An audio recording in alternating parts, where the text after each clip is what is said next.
Welcome to Buckeyes Tomorrow Morning for Monday, April 15th. I'm your host, Tom Orr. The Akron game in 138 days, the game against Michigan in 229 days, the Ohio State spring game now in the books. The Buckeyes wrapped up spring practice on Saturday in the Horseshoe in front of 80,000 people. A pretty solid day overall. Some turnovers that are a little bit of a concern for the offense, but defense has to be feeling pretty good about that. Nice runs for the offense. The defense, maybe a little bit of concern there. But overall, a lot to feel good about for Ohio State fans on the day, and also just looking forward towards this fall. So on today's show, you're going to be hearing directly from Ohio State head coach Ryan Day, some of his thoughts on the spring, some of his thoughts on the spring game, and much more. Let's start with the quarterback position. Obviously, always one of the big storylines. This year, maybe especially so, Buckeyes have 5 scholarships quarterbacks heading out of the spring. One of them, the transfer quarterback Will Howard from Kansas State. What kind of growth has Ryan Day seen out of Will Howard through those 15 practices this spring? Yeah, I think the pocket presence is something that was there early on when he got into spring practice. We were able to see that. That's something that is difficult to teach. That your eyes are downfield, but you're feeling the rush. It does help when you're north of 6'4", but he stands in there. You can see that. And so, I just think that over the spring, the timing is increasing. It's getting better over and over again. I think the more reps that all these guys get, the better. But it looks like, I guess, during that drive, he had some nice completions in there. And I think there was a sack in there, maybe held on a little too long. And wind was blowing pretty hard today. And so I think we underthrew a couple balls. But overall, I thought he had at least, had a good comfort level for the first drive in the shoe. After the game, Ryan Day was asked what he was feeling best about heading out of the spring. Now, he's going to talk about a bunch of stuff. I just wanted you to just take a moment as he's talking to listen to how many different things he talks about and how long this answer is. That might give you some indication how Ohio State fans should probably be feeling heading out of the spring as well. I would say, our experience, just a bunch of guys who played a whole bunch of football, today. I think there was, about 10 players who came up and wanted more snaps today. And, but look, at next year is a long run. And there's a lot of guys out there who have played a lot of football. Some of them, well over 1,000 snaps. And, the number one thing in something like this is to stay healthy. I mean, you want to get good work in there the best you can, but you got to stay healthy. It's too important. There's too much invested in these players now more than ever. And so, I feel like, we had to get those guys out of there. But I think these guys have played a lot of football. When you look at our defense, you look at the back end, you look at the front, and then those linebackers. I mean, it's a good-looking group. And you saw that all spring. They're flying around. They're getting it. And they all want to play more and show off in this game. But, that's our job as coaches to kind of hold them back. But you can see a lot of the talent out there. I thought the corners really did a nice job of covering. You saw the guys get some pressures on the quarterback. I think on the offensive side, you see again guys like Emeka who have been out there before, and Donovan Jackson, and so there is experience both running backs. I thought all the running backs did a nice job today.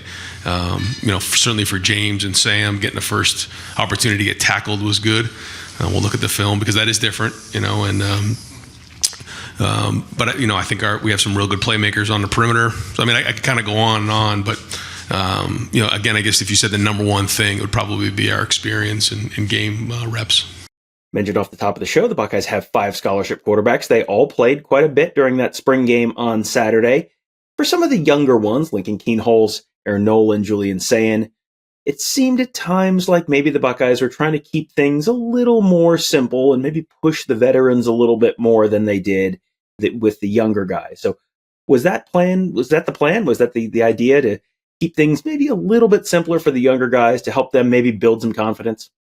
Well, you try to get into a rhythm, for them just to get some completions because it all is happening fast. And that's kind of how it works. When you're doing everything for the first time, there's certain things that you're learning and you're growing and you want to make things easy for them. But again, it was, I don't know what the wind ended up being, but it was gusting pretty good in there. And so, all it takes is a little bit of a, gust of wind and it's in the DB's hands, and that can rattle your confidence. So to your point, try to get in a rhythm a little bit.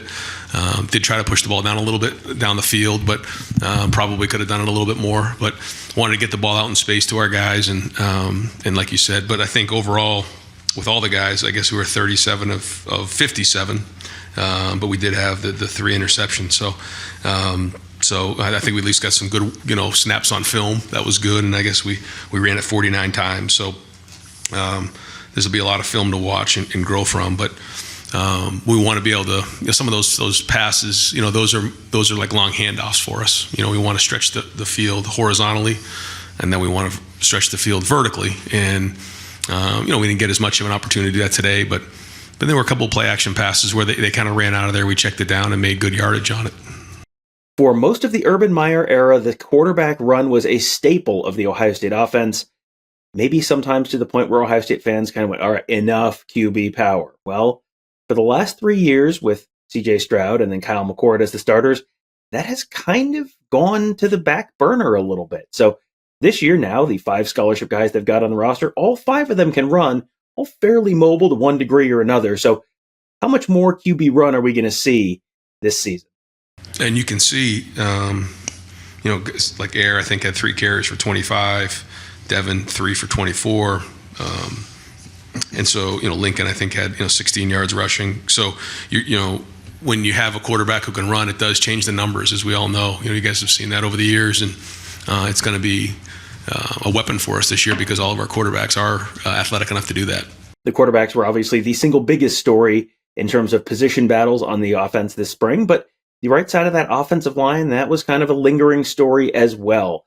It felt like they maybe were feeling pretty decent about the center position, and it felt like you maybe saw some stability there at the right tackle position. Does Ryan Day think he's got a good feel for what the right side of that offensive line is going to look like this fall? No. I don't think we're there right now. But again, like you said, kind of watch this film and then go back, evaluate the entire spring, and then kind of see where to go from there. For most of the back half of spring ball, we saw Josh Fryer pretty solidly always with the ones. Not exclusively, but almost always when we saw the ones, Josh Fryer was there at right tackle. So does Day feel like they've got right tackle solved now with Fryer and they just need to find a right guard? Or is it maybe more complicated than that? Now, this is another interesting answer because the strong implication here, he doesn't say it, but the strong implication here is, maybe they're leaving the door open to finding either a guard or a tackle in the portal. And then if they find a tackle, well, you might just move Josh Fryer inside. Well, we know that Josh can play right tackle, and he's done that before, but we want to find the best 5. We feel like Josh is one of our best 5. If we can figure that part of it out, that'd be great. He has played a little bit of guard, but he's also played tackle. So the goal is to find our best 5. The Ohio State defense is broadly expected to be one of the very best in the nation this fall.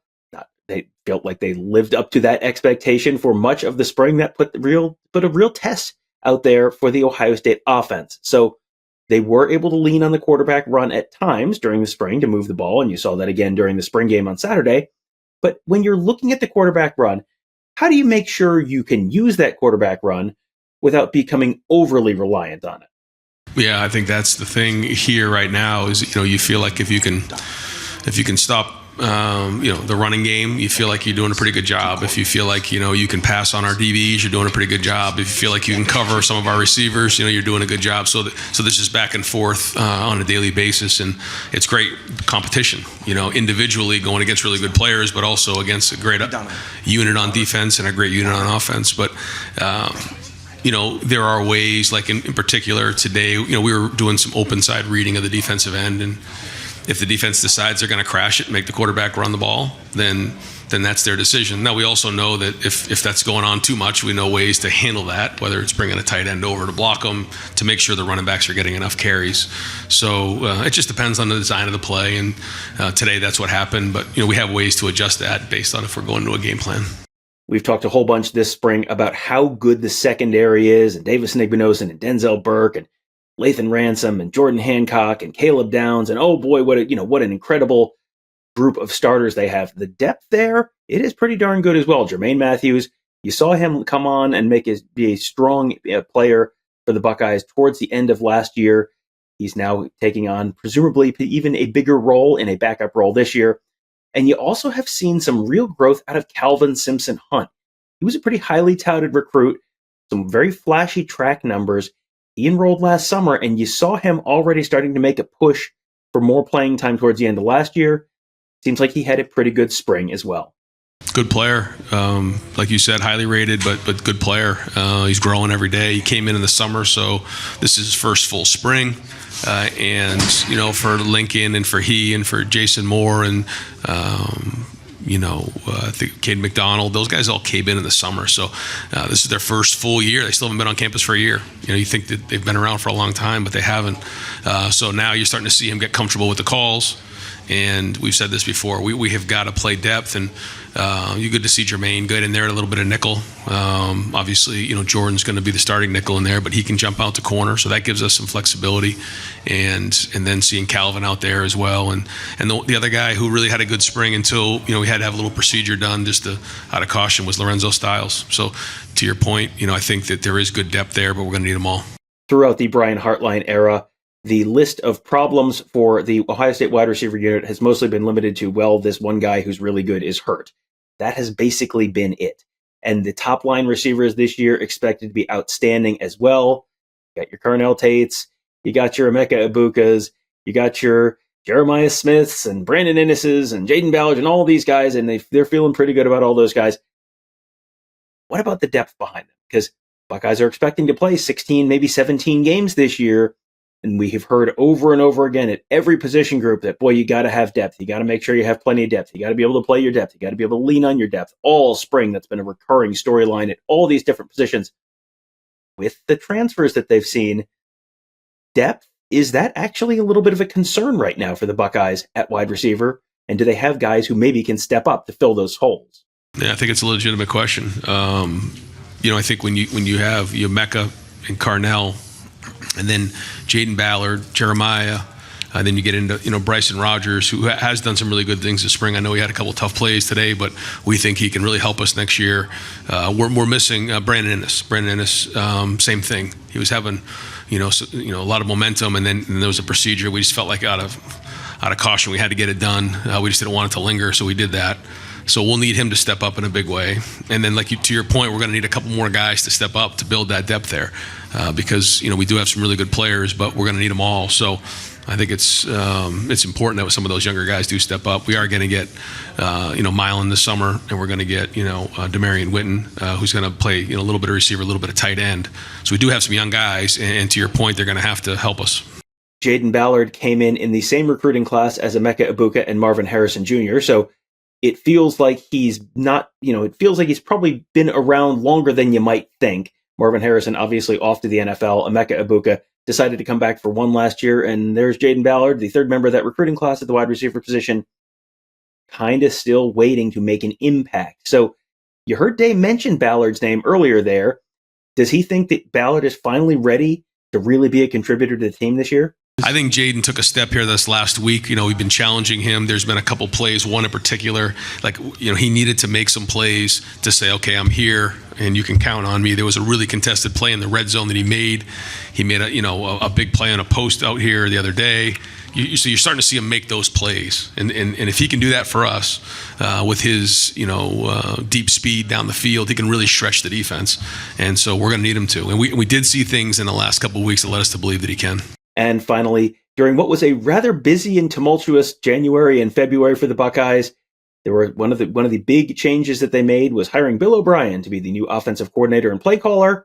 And then Bill O'Brien left. And now they have Chip Kelly as his replacement. So what has Chip Kelly's biggest impact been on the offense for Ohio State so far during his time there? You're going to hear Jay say the word defense here. He obviously means offense. Yeah, I think he brings one voice to the defense, and I think that's very, very important. Certainly has an unbelievable history of running the football, and I think when you start to tie in some of those quarterback runs, and you notice those quarterback runs aren't designed quarterback runs really. Most of them are reading an end, and those aren't hellacious hits. They're things where we're going to keep guys upright, and he does a really good job of that. But the other thing too with Chip was he got here just a couple weeks before spring started. So, we kind of got the spring going, pushed through the spring, learned about the personnel. I think the next couple of months will be important to figure out where we go now. What do we do? What does the install look in the preseason? And then we go from there. So like any spring, you want to identify the personnel and get guys better, and then really dive into the scheme and the chemistry as we head into the summer. Well, in the days and weeks after the Buckeyes wrapped up their season in the Cotton Bowl, there was a lot of news coming out about transfers in, transfers out, all sorts of personnel changes, all sorts of drama, news, recruiting news, all that stuff. We are expecting a busy couple weeks now, heading out of spring ball, the transfer portal about to open, and there's probably going to be some news coming both directions for the Buckeyes more than likely in the coming days and weeks. You're going to want to make sure you are on BuckeyeHuddle.com and YouTube.com/BuckeyeHuddle to stay up to date with all of it. We are expecting lots of news. We're expecting to be there to bring it all to you at YouTube.com/BuckeyeHuddle and at BuckeyeHuddle.com. That'll do it for today. Thank you guys all for joining us. Have a great day. We'll talk to you tomorrow.